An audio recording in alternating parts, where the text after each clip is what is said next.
Hey there, YouTube. I'm Jack, and this is Raw Tropical Living. Thanks for joining me today. Hope you all had a beautiful weekend out there or a beautiful start to the week. I'm not sure exactly when I'm going to release this video, but anyhow, today I'm just going to want to chat a little bit about a healthy version of a raw food diet. Guys, if you're not already subscribed to the channel, why don't you go down and hit that red subscribe button now? Then be sure you click on the little bell and check send notifications so you'll stay subscribed to the channel. Good weekend here, nothing to complain about. Got down to Pensacola yesterday, stocked up on supplies, and bought mangoes.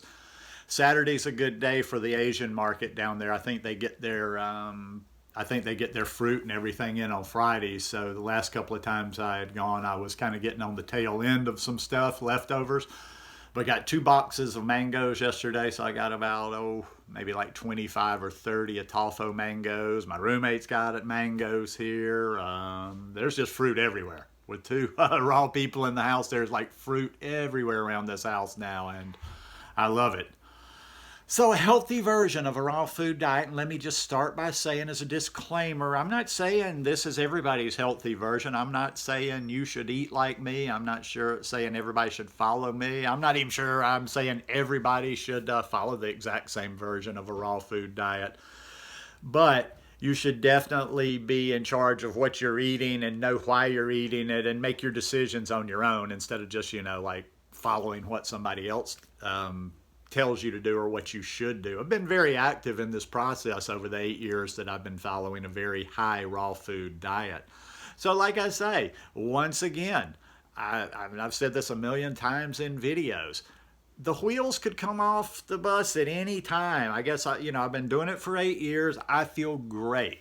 I feel great. I'm trying to think of one area where I don't feel great or one potential troubled spot, and I don't have it.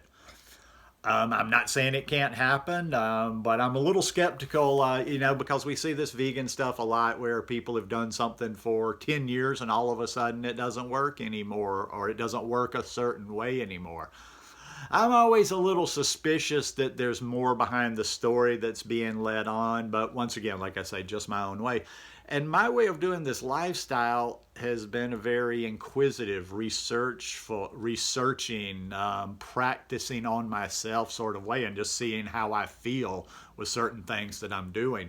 And I've been through a lot of different phases on this. If you go back in some of my videos here, just for a little recap for a few of you that may not have seen any of my videos before, I lived in Costa Rica for 18 years.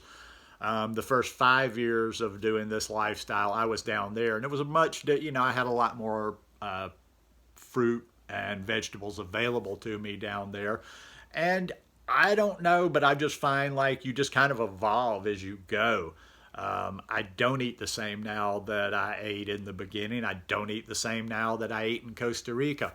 Some of that is for one reason. Some of that is just simply because of availability. I don't eat the same as I ate in Costa Rica because I don't get the variety of fruit that I was getting down there. But also, too, my knowledge of my body and just way I feel has evolved since I've been on this lifestyle. So even some of the things that I was doing in Costa Rica, I wouldn't necessarily do them exactly the same way if and when I get back to Costa Rica. I don't go as heavy on juices anymore. If you guys remember, I loved orange juice and sugarcane juice. I was drinking just tons and tons of that stuff down there. I don't drink as much juice as I used to. I don't do a lot, and somebody will ask about green juices. I just don't have the time. I don't have the money to do that every day in addition to the food that I eat because I don't consider a green juice a meal. I don't consider it doesn't have a lot of calories. So if I'm going to anytime I'm going to do a green juice, it's just supplemental, like taking a vitamin or whatever. It's great for you. I wish I could juice every day. My roommate's been juicing a lot and I'm jealous of those juices, but I don't juice a lot. But what I'm talking about here are the fruit juices. I drank a lot of fruit juice down in Costa Rica, and I'm not going to necessarily say it's bad for me or was bad for me. I just feel a little bit more grounded now with less juice in my day.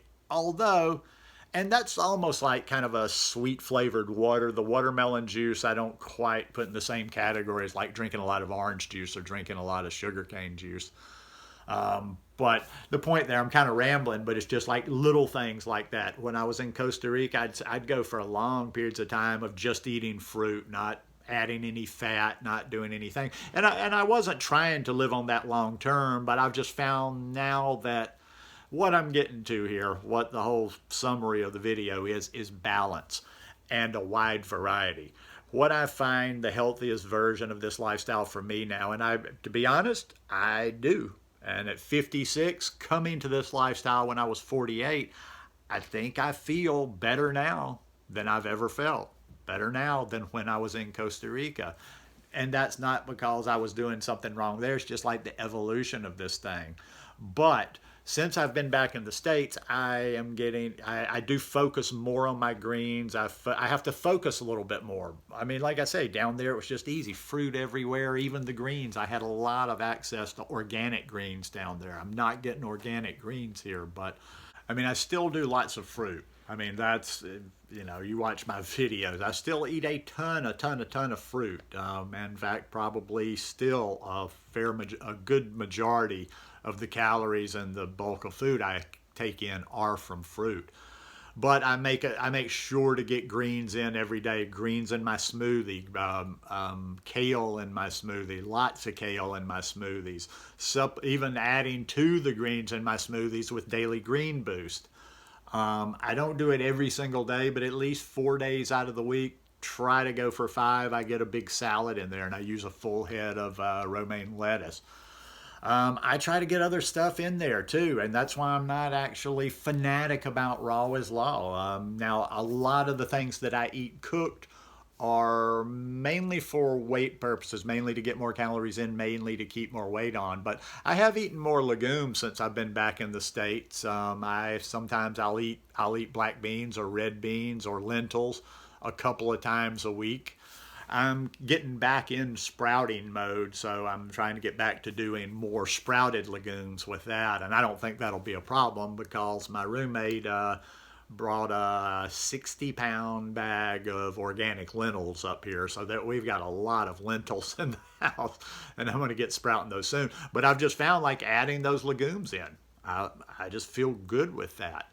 I supplement too. I know a lot of hardcore purist raw foodists are against supplementation and you don't need it. And hey, make up your own mind on that. I'm not telling you to listen to me. I'm not telling you to follow me. I'm just saying before you make a decision on things like that, do your research, do your homework, look around. I supplement vitamin B12. You can tell me whatever the hell you want to tell me. You can spin your woo-woo stories all day about this and that and eating the dirt off your vegetables. I've seen videos of people with bad B12 problems. I ain't going there. I supplement B12. I do a vegan omega-3, DHA or whatever you call that. I do that one. I supplement more since I've been in the States, especially this winter. I supplement vitamin D because I don't get out in the sun and get that fresh vitamin D like I was down in Costa Rica. Now, when the spring came, I have loaded up on a lot of vitamin D this spring and the early part of the summer. Weather's kind of been in and out the last few weeks, so I haven't been out getting any natural. But I supplement that D. The D is very important. D is so important to our immune system. And whether you're vegan, raw vegan, whatever, a lot of people are low in their vitamin D. I supplement a little bit of vitamin C over the wintertime, especially with this whole COVID thing in there, because I wasn't getting my mangoes. I wasn't getting oranges for orange juice, or I just wasn't making orange juice this winter because it wasn't very economical. So I did supplement a little vitamin C. Under normal circumstances, I ain't got no problem with C. I'm always eating stuff with C, and I'm back to getting it now. And zinc. Zinc's an important one. I'm not sure I'm always getting enough in there, so I do take a zinc supplement. And I also I'm focusing more on eating things that have zinc in it. Zinc's another very crucial nutrient, so I'll eat pumpkin seeds and other things like that. Now, naturally supplementing, I'll put a little blackstrap molasses in my smoothies for the iron. I use Dulce granules for a little bit of to boost my iodine. But I'm always trying to plug in holes there. I'm always trying to plug in holes there. Like I say, and I'm always learning. I'm always learning. I was talking with my roommate yesterday about just like people that set their mind and that's it. My mind can be changed anytime. I'm not a stubborn person. If something is not working for me, it's not working. And if I'm doing something and it works, I'll change and I will do that. But so far, the way I've done has worked for me. And one last thing, I would say a healthy version of this lifestyle is educating yourself and not necessarily educating yourself just on raw sources. I mean, there's a lot of things out there that teach you kind of the science of a plant-based diet and how our bodies work. And I just find, like I say, a lot of the time I'll get the bulk of my best scientific information from non-raw people, and then I can extrapolate and use that how I see fit. Except for Brenda Davis, who is kind of a champ on both of them. And somebody will always bring up, I don't know if she's written a book, she knows about that subject. There's always somebody that's worried that she's not fully raw vegan right now. I don't know about that. I don't care about that.